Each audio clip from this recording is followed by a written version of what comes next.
Second welcome to all of you with the current affairs of June month. দেখো, প্রত্যেকের কাছে আশা করি পিডিএফটা রয়েছে, সবাই একবার চোখ বুলিয়ে নাও।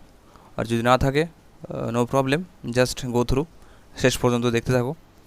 মোস্ট ইম্পর্টেন্ট ফিচার্স এবং কী কী পরীক্ষার জন্য ইম্পর্টেন্ট সেগুলো আমি বলার চেষ্টা করছি। প্রথমে রয়েছে এনভায়রনমেন্টাল পারফরমেন্স ইন্ডেক্স 2020। দেখো, এখানে ডিটেলস অনেক কিছুই রয়েছে।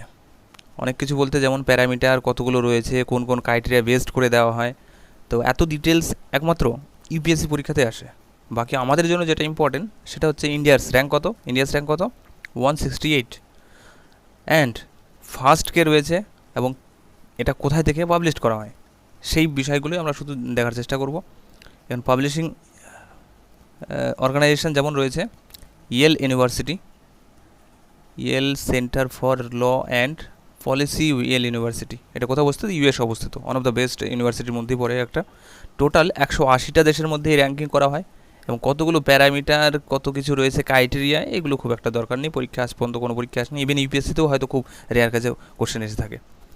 তো আমাদের র্যাঙ্কটা কোথায় কী আছে সেটা একটু দেখি। আমাদের র্যাঙ্ক রয়েছে 168, বললাম 168 আউট অফ 180। Very poor. অর্থাৎ কোন দেশে এনভায়রনমেন্টের উপরে কী কী মানে পলিসি নিয়ে থাকে, মেনলি এনভায়রনমেন্টকে সেভ করার জন্য। যদিও এখানে অনেক ক্রিটিসিজম রয়েছে যে ভারতবর্ষে এনভায়রনমেন্টের উপরে রিসেন্টলি যা ডেভেলপড হয়েছে এনভায়রনমেন্টালকে সেভ করার জন্য, বিশেষ করে অন্যান্য সেসব দেশগুলোতে কমই হয়েছে, স্পেশালি চীনে তো বিভিন্ন দেশে যখন কিছু পলিসি ইন্ট্রোডিউস করে, অর্থাৎ কোনো ইন্ডাস্ট্রি সেট আপ করে যে কোনো দেশে, ভারতের মানে ওদের বাইরে, স্পেশালি চীনের বাইরে যে কোনো দেশে যখন কোনো ইন্ডাস্ট্রি সেট আপ করে, তখন তারা এনভায়রনমেন্টাল ল তো একদমই দেখে না। ইভেন আফ্রিকা কন্টিনেন্টে যতগুলো দেশে যত টাকা পয়সা ইনভেস্ট করেছে, আমরা তো মিলিয়ন ইনভেস্ট করি, ওরা বিলিয়ন ইনভেস্ট করে। ওদের ইনভেস্টমেন্টও প্রচুর, ওদের জিডিপিও প্রচুর, আমাদের থেকে 10 গুণের মতো, হয়তো অলমোস্ট 10 গুণ নয়, 8 গুণের মতো বেশি হবে চাইনিজ জিডিপি। তবে ডেভেলপমেন্ট গ্রোথ যদি ঠিকঠাক চলে, হয়তো আগামী 20-30 বছর পরে গিয়ে হয়তো সেম হতে পারে। তো ডিপেন্ডস অন দ্য সিচুয়েশন। যাই হোক, এটা দেখলাম এনভায়রনমেন্টাল পারফরমেন্স ইন্ডেক্স, আমাদের rank 168, that's enough. Top K Denmark, এর বাইরে কোনো কিছু দেখতে হবে না। কি রয়েছে ডিটেলস এখানে, যা কিছু এত ক্রাইটেরিয়া একদমই দেখার দরকার নেই, এমনিতে ভুলে যাবে আমি জানি, তবু এইটুকু মনে রাখার চেষ্টা করো। এছাড়াও এই জুলাই মাসে একটা কারেন্ট অ্যাফেয়ার, যদিও সেটা সামনের মাসে তোমাদের কভার করা হবে, অসুবিধা নেই, একটু লেটে করছি। জুলাই মাসেরটা হয়তো করছি জুলাই মাসের শেষের দিকেই করবো, চাপ নেই, কারণ এখনও পিডিএফটা তৈরি হয়নি। তো এইচডিজি অর্থাৎ সাস্টেনেবল ডেভেলপমেন্ট গোল, সেখানে আমাদের র্যাঙ্ক হচ্ছে 117। অ্যাকচুয়ালি ইম্পর্টেন্ট, তাই বলে দিলাম এটা। এর বাইরে যেমন হচ্ছে world releases global economic prospect, শুধু এইটুকুই মনে রাখো যে গ্লোবাল ইকোনমিক প্রসপেক্ট কোথায় থেকে রিলিজ করা হয়, দ্যাটস এনাফ, ওয়ার্ল্ড ব্যাংক থেকে রিলিজ করা হয়। এর বাইরে বাকি কত কী পার্সেন্টের জিডিপির সম্বন্ধে কী কী প্রসপেক্ট করেছে, এগুলো কিছু দেখতে হবে না আপাতত, কারণ যখন পরীক্ষা হবে, পরীক্ষার আগে আরও অনেক কিছু চেঞ্জেস চলে আসবে অলরেডি। কারণ এখন তো প্রেজেন্ট সিচুয়েশন অনুযায়ী বলছি, কিছুটা হয়তো অগ্রিম ভাবছি, কিন্তু যতটাই ভাবুক কিছু না কিছু ব্রেকআপ হবে। তো এইটুকু আপাতত এখানে দেখছি। নেক্সট কী আছে, আউটলুক ফর ভেরিয়াস ইস্যুস, সেই একই জিনিস রয়েছে, সেটাও দেখার দরকার নেই। এবার চলে আসি আমরা Indian railway first high rise over head equipment, mainly double tracker কন্টেনারের কথা বলা হয়েছে এখানে। এটা শুধু ভারতবর্ষে ফার্স্ট নয়, এটা পৃথিবীর মধ্যেও first kind of this, entire world, পৃথিবীর মধ্যে প্রথম এটা চালু হয়েছে। 1 মিনিট, কী বললাম, first high rise over head equipment. কোশ্চেনটা হতে পারে যে পৃথিবীর মধ্যে প্রথম কোন দেশে চালু করেছে double stack container basis train system. দেখো, যখন বলে ডাবল কোচ সিস্টেম, সেটাতে অলরেডি আমাদের রয়েছে অলরেডি। যেমন এক্সাম্পল হিসেবে বলি, হাওড়া থেকে রাঁচি পর্যন্ত, রাঁচি কি ধানবাদ, রাঁচি সম্ভবত, সেখানে উইকলি বেসিসে 2টো ট্রেন চলে, ডাবল কোচ সিস্টেম, মানে ডাবল ট্র্যাকার, একটার উপর আরেকটা রয়েছে। বাট এটা ইলেকট্রিফাইড ফার্স্ট টাইম, এটা মাথায় রাখবে, electrified, this is the first time in the world বেসিসে ফার্স্ট টাইম এটা। আর এটা কোথায় রান করা হয়েছে? গুজরাটে। জাস্ট রিমেম্বার, এটা গুজরাটে করা হয়েছে। গুজরাটের পার্টিকুলার কোথায় সেটা আপাতত না জানলেও চলবে। গুজরাটের পালামপুর থেকে কোনো একটা পার্টিকুলার প্লেসে করা হয়েছে, বাটানর এরকম কিছু নেম হবে, একটু গুগলে তোমরা একটু চেক করে নেবে। এছাড়াও রেলওয়ে রিলেটেড কিছু ইনফরমেশন তোমাদের আমি আগেই বলেছিলাম, এর আগের মাসে কিংবা তার আগের মাসেও রেগুলারলি বলেছি। তবে এটা একটা ইনফরমেশন। এর বাইরে যেমন যদি বলা হয় রেলওয়ে রিলেটেড কিছু আমি বলার চেষ্টা করছি। ফার্স্ট কোচ ফ্যাক্টরি অর্থাৎ রেলওয়ে কোচগুলো কি ইউজ করা হয়েছে কোয়ারেন্টাইন ফ্যাসিলিটির জন্য, ইভেন বলা হয় করোনা পেশেন্টদের জন্য সেপারেটলি কোচগুলোকে সেপারেট বেড হিসাবে, সেটা যদি বলা হয় কোন স্টেট, সেটা হবে ইউপি। ঠিক আছে, কোচ ইউজ করা হয়েছে। ইভেন রিসেন্টলি আরেকটা নিউজে রয়েছে, হয়তো নেক্সট কিংবা তার আগের মাসে হয়তো করে ফেলেছি আমি অলরেডি বোধ হয়, হুবলি স্টেশন খুব নিউজে ছিল। হুবলি হুবলি হুবলি স্টেশন কোথায় অবস্থিত? কর্ণাটক অবস্থিত। কেন নিউজে ছিল? কারণ এটা ভারতবর্ষের সবচেয়ে লংগেস্ট প্ল্যাটফর্ম এখন। লংগেস্ট কতটা? 1400 মিটার। এর আগে পর্যন্ত লংগেস্ট কোনটা ছিল? সেটা ছিল গোরখপুর। গোরখপুর কোথায়? ইউপিতে। আর যদি বলে আমাদের ভারতবর্ষের খড়গপুর, খড়গপুর 3 নম্বর ছিল, এখন 4 নম্বর হয়ে যাবে নর্মালি। আর এর আগে গোরখপুর যেটা ছিল 1300 সামথিং মিটার ছিল, আর এটা 1400 মিটার হবে। এবার হুবলি স্টেশনটা কোথায় অবস্থিত? হুগলি নয় কিন্তু, হুগলি নয়, হুবলি, HUBLI। হুবলি স্টেশন কর্ণাটকে অবস্থিত। ওকে, এছাড়াও কিছু নিউজে ছিল, যেমন অটোমেটিক টিকিট চেকিং সিস্টেম, মানে যখন এমন যে এই মুহূর্তে যেমন টিটি চেক করছে, তো এরকম অটোমেটিক মেশিন চেক করবে, সেটা নাগপুর স্টেশনে চালু হয়েছে। নাগপুর কোথায়? মহারাষ্ট্র। এছাড়াও আরও একটা নিউজ বলেছিলাম, যেমন 1200 হর্স পাওয়ারের ইঞ্জিন চালু করেছিল ফার্স্ট। কোথায় থেকে? বিহার থেকে। কী ছিল তার নাম? Walk 12, AWG walk 24। সরি, অনেক বেশি হিজিবিজি হয়ে গেছে। জাস্ট যেগুলো বললাম সেগুলো তোমরা যদি জানা থাকে তো ভালো, না হলে লিখে নেওয়ার চেষ্টা করতে পারো। নেক্সট চলে আসি, world university ranking. QS university mainly most important. এই কিউএস ইউনিভার্সিটি র্যাঙ্কিংটা ওয়ার্ল্ডের বলা হয় সবচাইতে ভ্যালুয়েবল র্যাঙ্কিং এটা। আর সেখানে আমাদের ভারতবর্ষের র্যাঙ্ক খুবই পোর, খুবই শোচনীয় অবস্থা।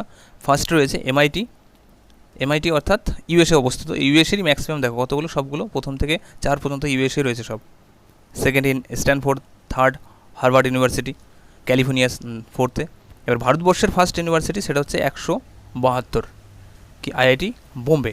আইআইটি বোম্বে গত বছরে কিউএস র্যাঙ্কিং অনুযায়ী কত ছিল? 152 ছিল। এটা গত বছরের র্যাঙ্কিং ছিল, বাট আমরা আরও পিছিয়ে গেছি। এবং এরপরে ভারতীয় যদি আরও কোনো হয় তাহলে 184 লাস্টে রয়েছে, 185 ISC Bengaluru, Indian institute of science, যেটা বেঙ্গালুরু অবস্থিত। এটা হচ্ছে কিউএস র্যাঙ্কিং। এই কিউএসটা মাথায় রাখবে, কারণ রিসেন্টলি আরও কিছু র্যাঙ্কিং করেছে, যেমন টাইমস হায়ার এডুকেশন থেকে র্যাঙ্কিং যেটা করেছে, সেখানে কিন্তু আইআইএসসি ব্যাঙ্গালোর সেটা হচ্ছে ফার্স্ট আমাদের ভারতীয়র মধ্যে। আর সেটা যদি গোটা ওয়ার্ল্ড ওয়াইড সেটা 36 কিংবা 63 এরকম কিছু একটা সংখ্যা হবে, 36 আর 63 গোটা ওয়ার্ল্ডের মধ্যে। বাট ওয়ার্ল্ডের মধ্যে যদি বলা হয় টাইমস হায়ার এডুকেশন থেকে কি, সেটা তোমরা জানবে যে আইআইএসসি ব্যাঙ্গালুরু সেটা টপ করেছে আমাদের ইন্ডিয়ার মধ্যে। আর ওয়ার্ল্ডের মধ্যে র্যাঙ্কিং সেটা ডিফারেন্ট হবে। আর সেখানে ফার্স্ট কী হয়েছে, সেখানে তো আর এমআইটি নয়, আর সেখানে একটু হিপোক্রেসি পাবে। এখানে যেমন ইউএসএর একটু ছোঁয়া রয়েছে, সেখানে চাইনিজ, আর চাইনিজ ইউনিভার্সিটি অবশ্যই পাবে সিংহুয়া ইউনিভার্সিটি, সেখানে সেটা ফার্স্ট। টাইমস হায়ার এডুকেশনের তরফ থেকে যেটা করা হয়েছে, টাইমস হায়ার এডুকেশন ফ্রেমওয়ার্ক এরকম কিছু সংস্থা হবে, সেখান থেকে রিলিজ করেছে ইউনিভার্সিটি র্যাঙ্কিং, সেটা Tsinghua university, Chinese university top position রয়েছে। আর সেখানে বেঙ্গালুরু আমাদের ভারতের মধ্যে ফার্স্ট রয়েছে। এবার যেমন যদি বলা হয় এনআইআরএফ অর্থাৎ ন্যাশনাল ইনস্টিটিউশনাল র্যাঙ্কিং ফ্রেমওয়ার্ক, এটা আমাদের ন্যাশনাল যেখানে লেখা রয়েছে বুঝতেই পারছো ভারতের, সেখানকার র্যাঙ্কিং অনুযায়ী ভারতবর্ষের ফার্স্ট পজিশনে কে রয়েছে? ওভারঅল যদি বলা হয় আইআইটি মাদ্রাস, ওভারঅল ক্যাটাগরির মধ্যেও মাদ্রাস, এবং ইঞ্জিনিয়ারিং ক্যাটাগরির মধ্যেও আইআইটি মাদ্রাস রয়েছে টপ পজিশনে। এবং এইখানে ওভারঅল আর আইআইটি ইঞ্জিনিয়ারিং ক্যাটাগরিতে আমাদের খড়গপুর রয়েছে 5 নম্বরে। ওকে, দেন যদি বলা হয় এই এনআইআরএফের র্যাঙ্কিং অনুযায়ী ইউনিভার্সিটির মধ্যে নাম্বার 1 পজিশন কে রয়েছে? আইএসসি ব্যাঙ্গালুরু সেখানে থাকবে। আইএসসি ব্যাঙ্গালুরু সেখানে টপ পজিশন রয়েছে। এবং ম্যানেজমেন্টের জন্য যদি বলা হয় তাহলে আহমেদাবাদ ম্যানেজমেন্ট ইনস্টিটিউশন রয়েছে। এবং মেডিকেল এইমসের ক্ষেত্রে যদি বলা হয় তাহলে হবে দিল্লি এইমস। ওকে, এই কয়েকটা ক্যাটাগরি। আরেকটা বিষয় যেটা ইউনিভার্সিটির মধ্যে একটু কনফিউশন, যাদবপুর ইউনিভার্সিটি রয়েছে 5 নম্বর র্যাঙ্কে, এবং ক্যালকাটা ইউনিভার্সিটি রয়েছে 7 নম্বর র্যাঙ্কে। ওকে, এটা আমি বললাম কয়েকটা ক্যাটাগরি এনআইআরএফের, যেমন একটা হয় ওভারঅল ক্যাটাগরি, একটা হয় ইঞ্জিনিয়ারিং ক্যাটাগরি, একটা হয় ইউনিভার্সিটি র্যাঙ্কিং, একটা ম্যানেজমেন্ট ক্যাটাগরি, একটা মেডিকেল ক্যাটাগরি। যেগুলো বললাম আরও একবার রিপিট করে দিচ্ছি, ওভারঅল ক্যাটাগরি আর ইঞ্জিনিয়ারিং ক্যাটাগরির মধ্যে আইআইটি মাদ্রাস ফার্স্ট পজিশন রয়েছে, যেখানে খড়গপুরকে আমরা পাবো 5 নম্বরে। ইঞ্জিনিয়ারিং ক্যাটাগরিতেও সেখানে সেম রয়েছে IIT Madras. University ranking ISC Bangalore first রয়েছে এবং সেখানে যাদবপুর রয়েছে 5-এ, ক্যালকাটা রয়েছে 7-এ। ম্যানেজমেন্টে রয়েছে আহমেদাবাদ ইউনিভার্সিটি, অ্যান্ড মেডিকেল অর্থাৎ এইমসের মধ্যে রয়েছে দিল্লি এইমস। এগুলো জানলেই হবে, এর বাইরে খুব একটা বেশি দরকার হবে না। দেন চলে আসি next point, India's sign MoU energy কোঅপারেশনের জন্য ডেনমার্কের সাথে একটা অর্থাৎ চুক্তি সাইন করা হয়েছে। খুব একটা ইম্পর্ট্যান্ট, রিসেন্ট কোনো পরীক্ষা হলে তবেই আসবে, আদারওয়াইজ যখন পরীক্ষা হবে তার আগে একবার দেখে নেবে, বেশি একটা এর বাইরে প্রয়োজন হবে না। দেন ফাসাই FSSAI অর্থাৎ food safety and standard authority of India recently standard কোয়ালিটির উপরে হ্যান্ডলুক পেশ করেছে, যেখানে কোভিডের উপরে ধ্যান দিয়ে কোভিডের উপর জনগণের প্রতি সচেতনতা রেখে নতুন একটা সিম্বল লঞ্চ করেছে। তো সেটাই এখানে বলা হয়েছে, যদিও খুব একটা বেশি ইম্পর্টেন্ট কিছু ইনফরমেশন এখানে তেমন দেওয়া নেই, বাট হ্যাঁ এই অনুযায়ী র্যাঙ্কিং হিসাবে কিছু স্টেট এবং কিছু অর্গানাইজেশনের নাম দেওয়া রয়েছে। তো সেখানে প্রাইজও দেওয়া হয়েছে, সেই প্রাইজগুলো যেমন ফার্স্ট উইনার FSSAI, এটাকে মনে রাখবে। এখানে উইনার হয়েছে গুজরাট, এটা লার্জ স্টেটের মধ্যে, বাকিগুলো দরকার নেই। আর যদি বলা হয় স্মল স্টেটের মধ্যে গোয়া ফার্স্ট, আর ইউটির মধ্যে চণ্ডীগড়। এই 3টে জিনিস দেখে রাখবে। তো ফ্যাসাইটে কি, এটা সংস্থা কবে তৈরি হয়েছিল? 2011-তে। ফুড সেফটি অ্যাক্ট যেটা হয়েছিল 2006-এ, 2006-এর অ্যাক্ট অনুযায়ী 2011-তে গিয়ে ফ্যাসাই তৈরি হবে। ওকে, এর বাইরে আর কি এই মুহূর্তে যদি বলি, ফুড সেফটি স্ট্যান্ডার্ড অথরিটির সিইও কে রয়েছে? অরুণ সিংহাল রয়েছে এই মুহূর্তে সিইও, অ্যান্ড চেয়ারপারসন রয়েছে রীতা তেওতা। এইগুলো ইনফরমেশান জানলেই হবে, এর বাইরে আর কিছু দরকার হবে না। এর সাথে রিলেটেড কানেক্টিভিটি করে আমি করানোর চেষ্টা করব। নেক্সট রয়েছে Indian governments bans 59 Chinese apps.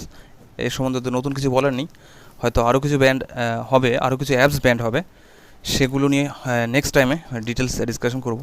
এতে কী হবে ফলাফল, এ তো অনেকেই জেনে গেছো, নিউজ চ্যানেল থেকে শুরু করে এত কিছু পড়েছো, এত কিছু দেখেছো, তো আমি নতুন করে বেশি কিছু বলছি না।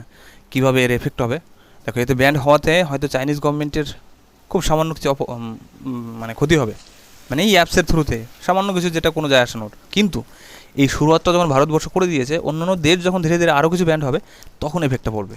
আশা করি নিউজগুলো সবাই জেনে গেছো। তো বাকি আর ডিটেলসে আমি বিষয়ে কিছু বললাম না।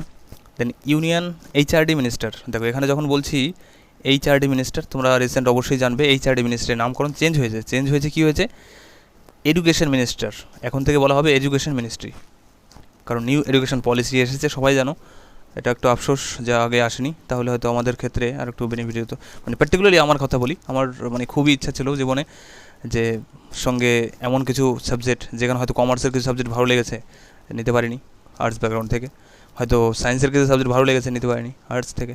তো পার্টিকুলার এখন এই সিস্টেমটা এত সুন্দর হবে যে আমার কাছে তো মনে হচ্ছে গোল্ডেন। অনেকে হয়তো ভালো লাগতে পারে, নাও লাগতে পারে। অবশ্যই আশা করবো 90% ডিসিশান যেগুলো নেওয়া হয়েছে ওয়ান অফ দ্য বেস্ট। দেখা যাক ইমপ্লিমেন্টেশন কী করে হয়, তখনই ডিটেলস বলতে পারবো। আর এর সম্বন্ধে যদি কারো কোনো প্রবলেম থাকে জিজ্ঞাসা করবে। আমি আশা রাখছি যে অনেকে অলরেডি দেখে নিয়েছো নিউ এডুকেশন পলিসির ফিচার্স সম্বন্ধে। যদি কারো এখনও কোনো প্রবলেম হয়, আমি নেক্সট কোনো এক ভিডিওতে রেসপন্স করবো ডিটেলসভাবে। যদি কারো মানে জানার ইচ্ছা থাকে, তবে একটু আমাকে নক করবে, অবশ্যই টেক্সট করে জানাবে, কিংবা কমেন্টও বলতে পারো। আমি শিওর একদম ফুল অ্যানালাইসিস নিয়ে চলে আসবো। প্রবলেম হচ্ছে সবারই, শুধু তোমাদের নয়, আমারও হচ্ছে। নেটওয়ার্কের প্রবলেম, মোবাইলের প্রবলেম, বিভিন্ন প্রবলেমের জন্য করে উঠতে পারছি না, টাইমলি তোমাদেরকে প্রোভাইড করতে পারছি না। তারপরেও তোমরা সঙ্গে আছো, that's hands of. Anyway, next চলে আসি মোস্ট ইম্পর্টেন্ট ফিচার্সের মধ্যে। যেমন এটা খুব একটা দরকার হবে না, তোমরা এটাকে স্কিপ করতে পারো। World no tobacco day, days related সামনের দিকে আমরা গিয়ে পাবো, একসাথে আমি সেগুলো করানোর চেষ্টা করছি। আমি একই সাথে অনেকগুলো ভিডিও তোমাদের প্রোভাইড করব, কিছু সেপারেটলি জানুয়ারি থেকে জুন পর্যন্ত আমি ভিডিও বানিয়েছি, সেগুলো করার চেষ্টা করব। নো টবেকো ডে কত তারিখে, সেটা গত মাসের 31 তারিখেই হয়ে গেছে অলরেডি, তো সেই ডিটেলস আমি আর বলছি না আপাতত। দেন তার থ্রুতে হু বিভিন্ন এরিয়াতে কিছু কিছু রিকগনিশন দিয়েছে, সেগুলো আমাদের পরীক্ষায় খুব একটা আসবে বলে আমারও মনে হয় না। তো আই হোপ তোমরা এটাকে স্কিপ করতে পারো। দেন চলে আসি United nation conference on trade and development, flagship report title world investment report. পরীক্ষায় তোমাদের এটা অনেকবার এসেছে WBCS-এ, যে ওয়ার্ল্ড ইনভেস্টমেন্ট রিপোর্ট কে পাবলিশ করে, শুধু এইটুকুই তোমাদের ইম্পর্টেন্ট, এর বাইরে আর কিছু এখানে দেখবেন না। কত পার্সেন্ট, কী বৃত্তান্ত, এগুলো কিছু দেখতে হবে না। হ্যাঁ, জিডিপি FDI ফ্লো বেড়েছে কমেছে সেটা অবশ্যই জানবে। FDI কথা যখন বললাম, FDI থেকে একটা কোশ্চেন আসছে, রিসেন্টলি FDI-এর ক্রাইটেরিয়া একটু চেঞ্জ হয়েছে, তোমরা অনেকেই জানবে। FDI অর্থাৎ ফরেন ডিরেক্ট ইনভেস্টমেন্ট। যদি বলা হয় হাইয়েস্ট কান্ট্রি, মতলব কোন দেশ থেকে সবচেয়ে বেশি FDI ভারতবর্ষে আসে, সেটা হচ্ছে সিঙ্গাপুর, যেটা আগে ছিল মরিশাস সিঙ্গাপুরের মধ্যেই ঘোরাফেরা করে, ঠিক আছে। এবং সেকেন্ড রয়েছে মরিশাস। এবং যদি বলা হয় FDI কোন দেশ থেকে আসে, সেই তুলনায় কোন দেশ ফার্স্ট, অর্থাৎ কোন দেশে বেশি FDI যাচ্ছে, সেটা হবে USA ডেফিনেটলি। এবং সেই হিসাবে যদি ওয়ার্ল্ড ওয়াইজ হিসাব করি, আমাদের স্থান তাহলে কত, 12তম স্থানে রয়েছে। এখানে হয়তো সেটা দেয়া আছে, 12তম ছিলাম, সেটা হয়ে গেছে আমরা 9th পজিশনে এই মুহূর্তে আমরা রয়েছি FDI ইনভেস্টমেন্টের ক্ষেত্রে। ওয়ার্ল্ডের মধ্যে হাইয়েস্ট রয়েছে USA। বাট আমাদের দেশে কোন দেশ থেকে বেশি আসে, সেটা হচ্ছে বললাম সিঙ্গাপুর, দেন মরিশাস, দেন নেদারল্যান্ড।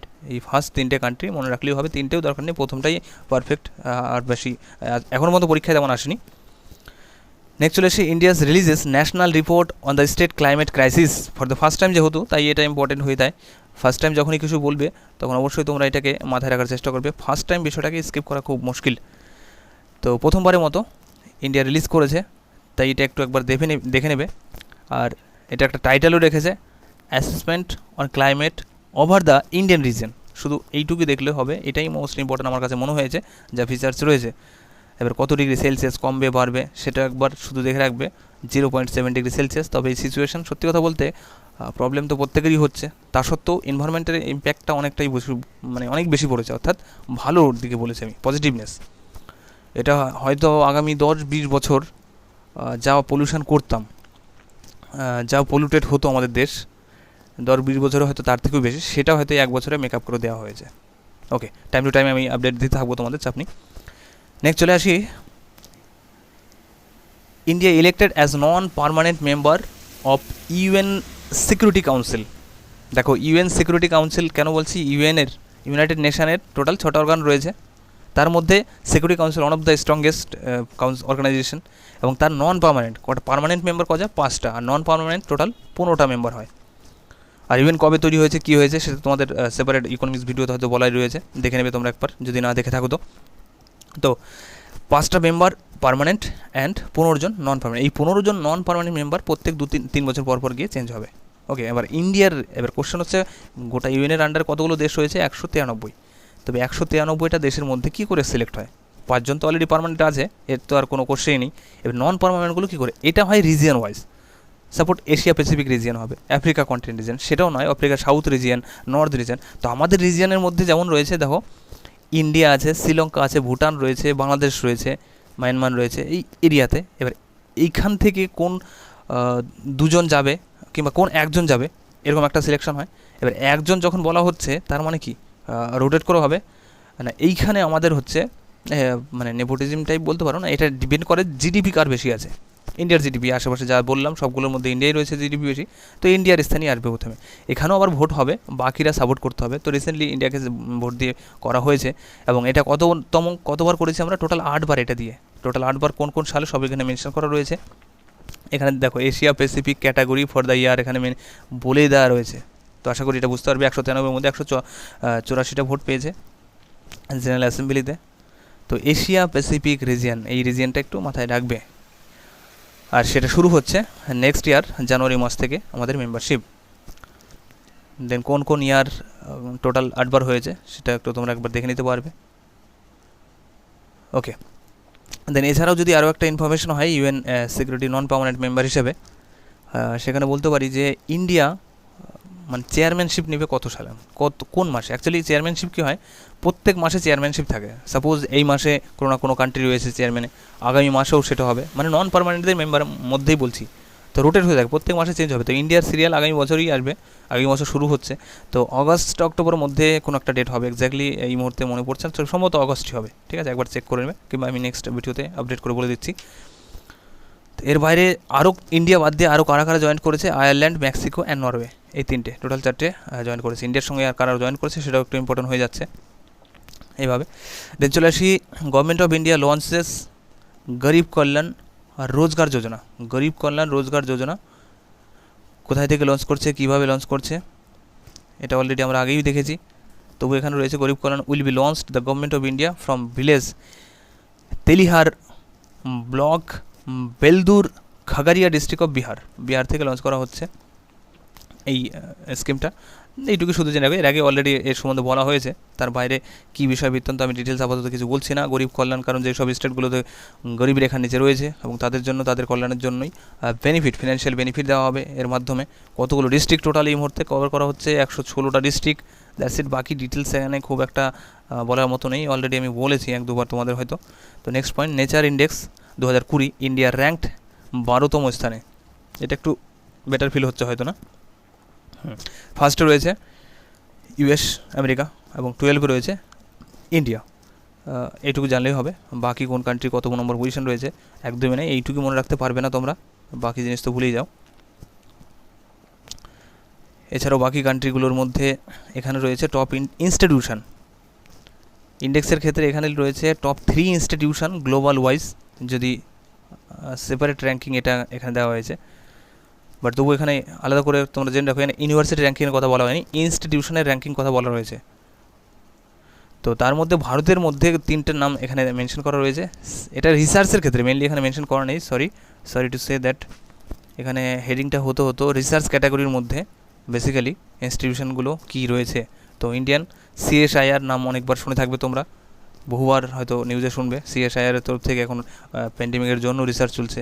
ISC ব্যাঙ্গালোর, সেখানেও রিসার্চ হয়ে থাকে বিভিন্ন রকম, সেই রিসার্চের তরফ থেকেও এটা হচ্ছে 184 নম্বর ইন্ডিয়ার মধ্যে। এই 3টেই হায়েস্ট র্যাঙ্কিং রয়েছে। তো আমার মনে হয় CSIR নামটা মনে রাখলেই না, বাকিগুলো দেখার দরকার নেই। আর গ্লোবাল ওয়াইজ যদি র্যাঙ্ক বলা হয় তাহলে 160, দ্যাটস ইট। বাকি এর বাইরে আর কিছু র্যাঙ্কিং এখান থেকে মনে করার কোনো প্রয়োজন নেই। দেন চলে আসি মিনিস্ট্রি ভার্চুয়ালি, বাকি এটা দেখতে হবে না, এটাকে স্কিপ করতে পারো। মিনিস্টার ভার্চুয়ালি লঞ্চেস যুক্তি পোর্টাল মেনলি ডিজিটালি মানুষকে কীভাবে শিক্ষিত করা হবে সেই বিষয়ে ডিটেল রয়েছে। বাকি বৃত্তান্ত জানার খুব একটা প্রয়োজন বলে আমিও মনে করছি না, বাকি ডিটেলস শুধু যুক্তি পোর্টালের নামটা জেনে রাখলেই হবে। এখানে যুক্তি পোর্টাল সম্বন্ধে এইটুকু জানলেই হবে, যুক্তি পোর্টাল কিসের সঙ্গে যুক্ত, নলেজ বেসড, কোভিড-19 সম্বন্ধে সচেতনতা বাড়ানোর জন্য যুক্তি পোর্টাল চালু করা হয়েছে। এছাড়া তারপর রয়েছে ইয়াং ইউনিভার্সিটি র্যাঙ্কিং, খুব একটা ইম্পর্টেন্ট নয়, টপ 10 মধ্যে ভারতীয় কোনো ইউনিভার্সিটি আছে বলে কি মনে হয়? নো, সেটা খুব একটা দরকার নেই, ছেড়ে দাও। ব্যাঙ্কিং, ফিনান্সিয়াল, কারেন্ট অ্যাফেয়ার্সের মধ্যে যেটা ইম্পর্টেন্ট মনে হয়েছে, that is NABARD has extended special liquidity facility 270 কোটি টাকা। কিসের জন্য? আসাম গ্রামীণ বিকাশ ব্যাংকের জন্য। আসামের ফ্ল্যাট সিচুয়েশন তোমাদের সবারই জানা, ইভেন করোনা সিচুয়েশন। তো এই সাথে নাবার্ড রিলেটেড কী আর আছে ইনফরমেশান, এই সম্বন্ধে নাবার্ড কী পেয়েছে এর আগে পরে আমি বলেছি। নাবার্ড তৈরি হয়েছে কত সালে? 1982 নাবার্ডের প্রেজেন্ট যদি বলা হয় হেডকোয়ার্টার কোথায় রয়েছে? মুম্বাই। এবং নাবার্ডের হেড এখন এই মুহূর্তে গিয়ে রয়েছে, চেঞ্জ হয়েছে, তোমাদেরকে হয়তো আপডেট করায়নি, আমি আপডেট করে দেওয়ার চেষ্টা করছি। GR চিন্তালা প্রেজেন্টে রয়েছে, GR চিন্তালা। তবে হ্যাঁ, নেক্সট পরীক্ষার মধ্যে থাকবে, চাপ নেই, তবে এই নামটা মনে রাখার চেষ্টা করবে। দেন বাকি ইম্পর্টেন্টগুলো এগুলো দরকার নেই, ডেটাগুলো যা আছে আপাতত মোস্ট ইম্পর্টেন্ট ফিচার্সের মধ্যে আমরা চলে যাব। ইন্টারন্যাশনাল কারেন্ট অ্যাফেয়ার্স, এর মধ্যে যা কিছু ইম্পর্টেন্ট রয়েছে সেগুলো দেখব। World Health Organization, technology access pool for equitable access to life expand, খুব একটা দরকার নেই, ইউ ক্যান স্কিপ দিস। নিউজিল্যান্ডটা একটু দেখতে হবে এখানে, শুধু New Zealand has declared itself first free, মতলব ফার্স্ট করোনা ফ্রি স্টেট হিসাবে, কান্ট্রি হিসাবে ঘোষণা করেছে। আমরা এর আগের ভিডিওতে এটা ডিসকাস করেছি। Then Michael Martin has been elected. দেখো এই তোমাদের রিক্রুটমেন্টগুলো আমি সেপারেট করে ভিডিও করছি, এবারই আমরা তো আপলোড করে দেবো। রিক্রুটমেন্টের উপর একটা ভিডিও আছে, অ্যাপয়েন্টমেন্ট যত রয়েছে রিসেন্ট কিছু, জানুয়ারি থেকে জুন পর্যন্ত।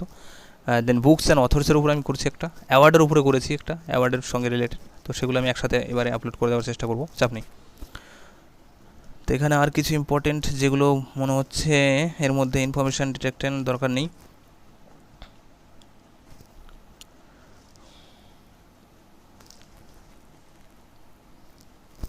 ইন্টারন্যাশনাল কারেন্ট অ্যাফেয়ার্সটা আমরা এখানে স্কিপ করছি।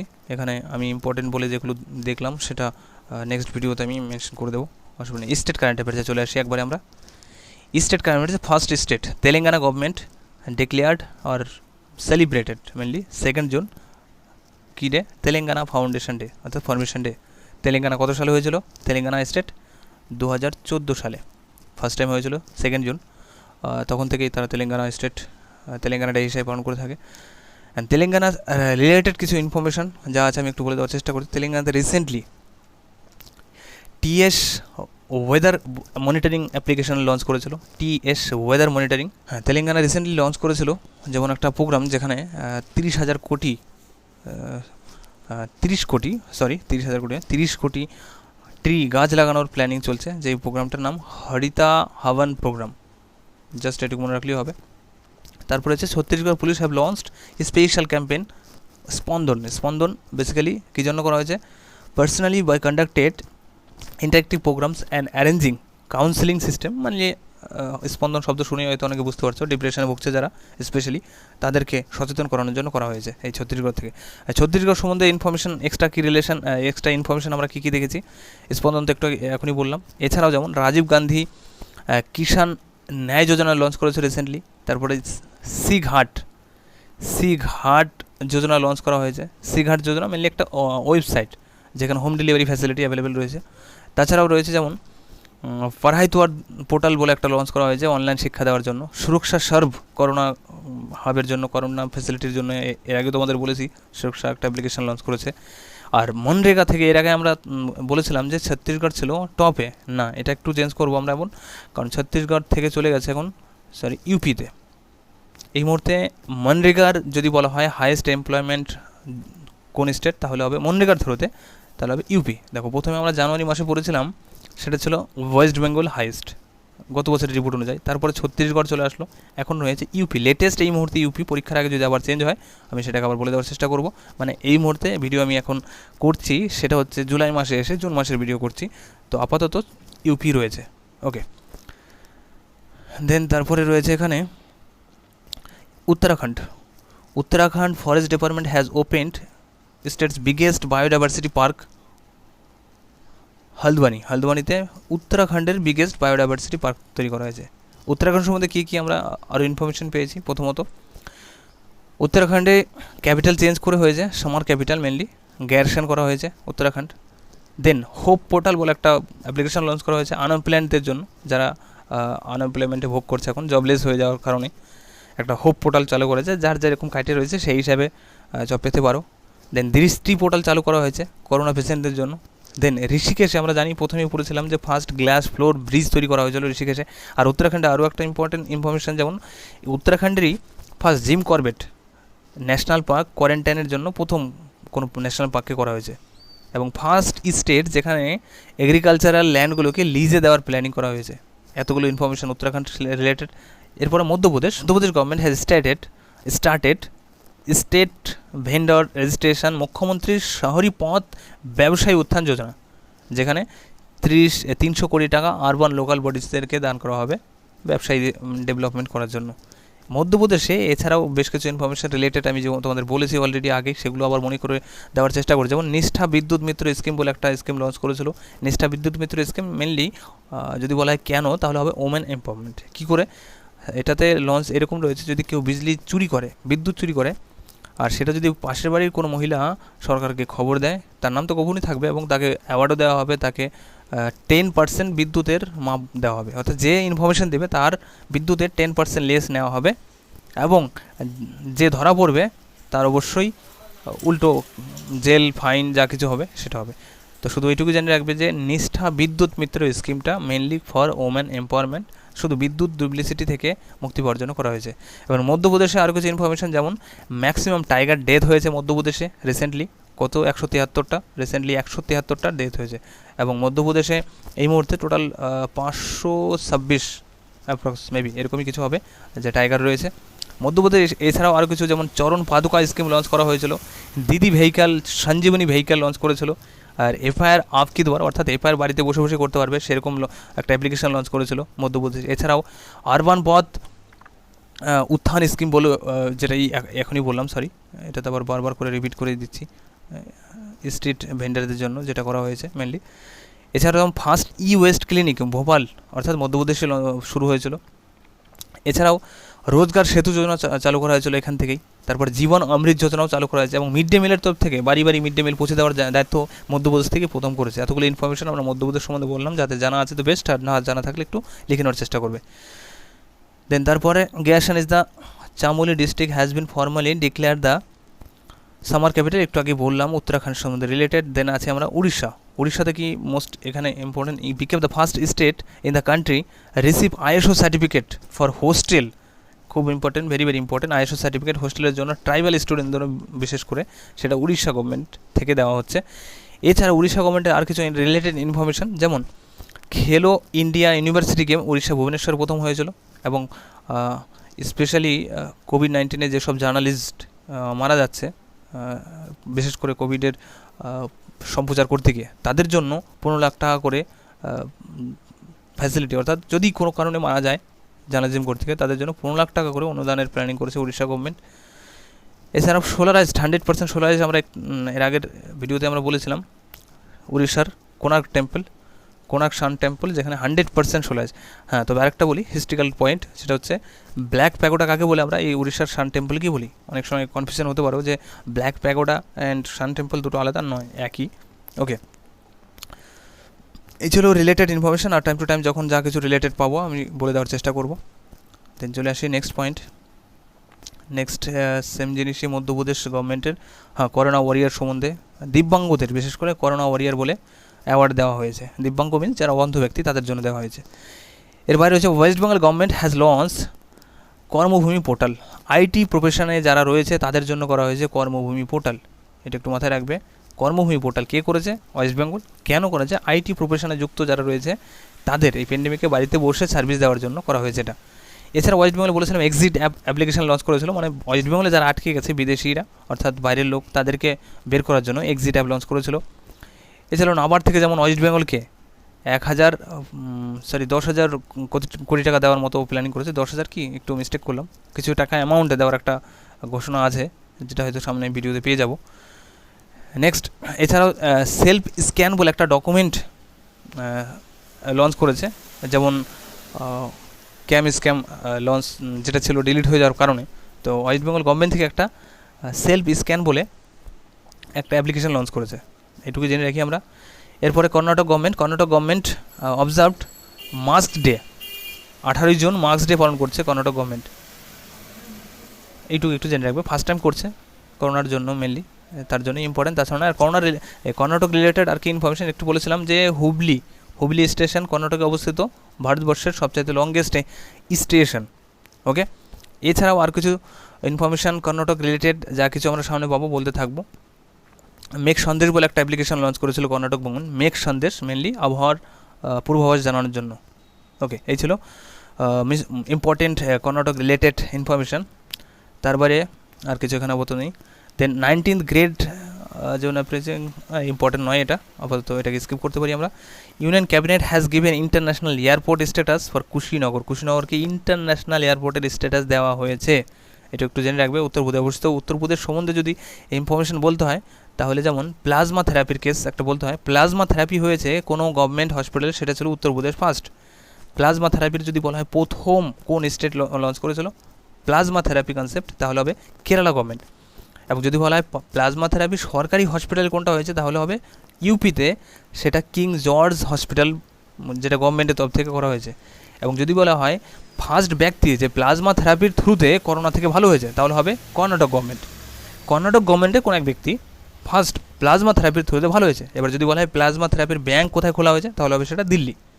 I hope clear.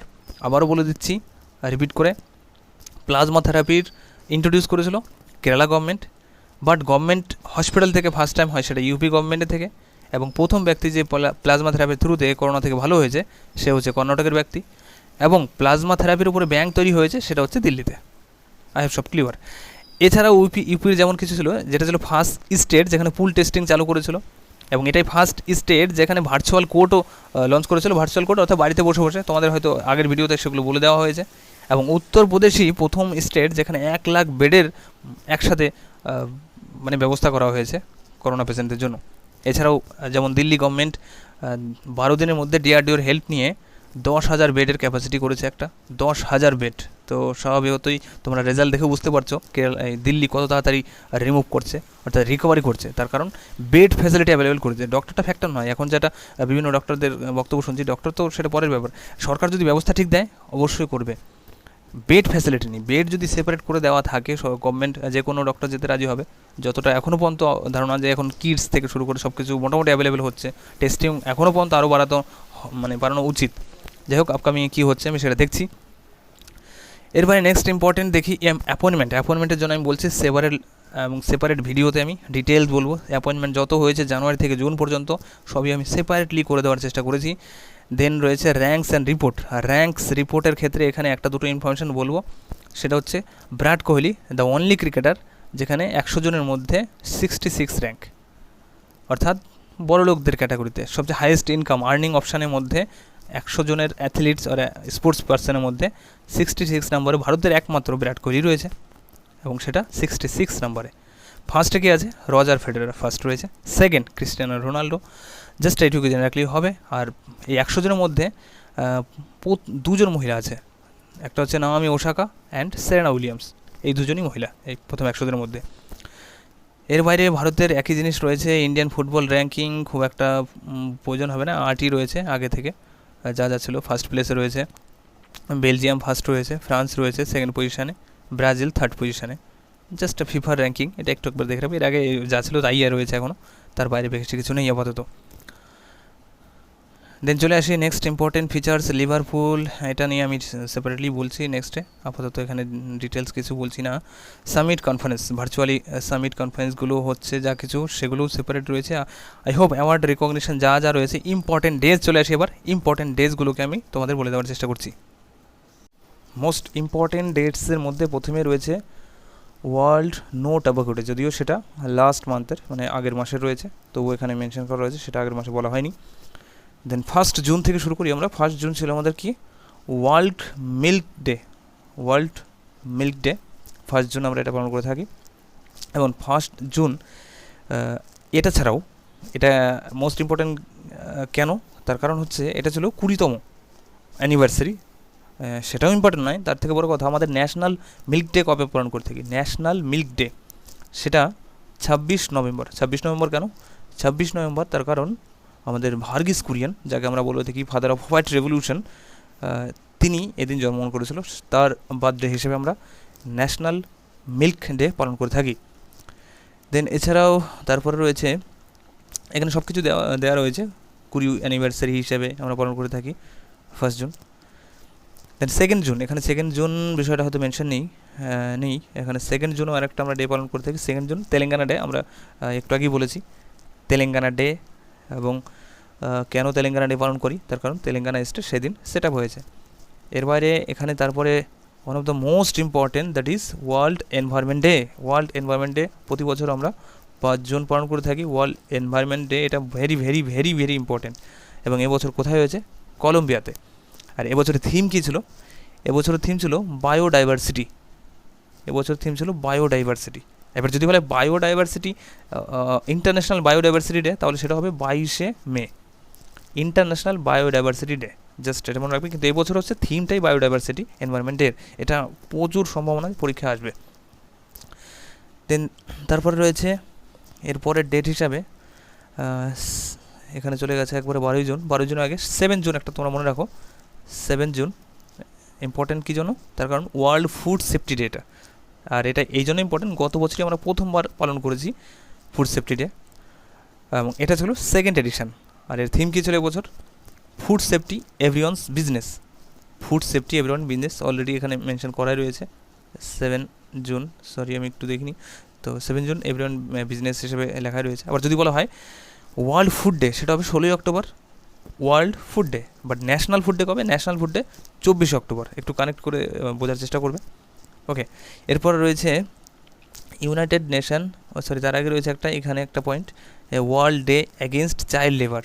12ই জুন আমরা পালন করে থাকি চাইল্ড লেবারের ক্ষেত্রে। চাইল্ড লেবার যখনই বললাম, অর্থাৎ শিশু দিবস, সেটা কিন্তু ডিফারেন্ট। আমাদের দেশে শিশু দিবস পালন করে থাকি জওহরলাল নেহরুর জন্মদিন উপলক্ষে 14ই November. Okay, then united nation celebrate world refugee day 20 June. World refugee day theme কী ছিল? থিমটাও রিসেন্ট পরীক্ষাতে প্রত্যেক বারবার করে আসছে, অতএব সেক্ষেত্রে আমাদের থিমটাও দেখে নিতে হবে। ওকে, এবং এখানে রয়েছে এভরি অ্যাকশন কাউন্টস, এটা ভেরি ভেরি ইম্পর্টেন্ট।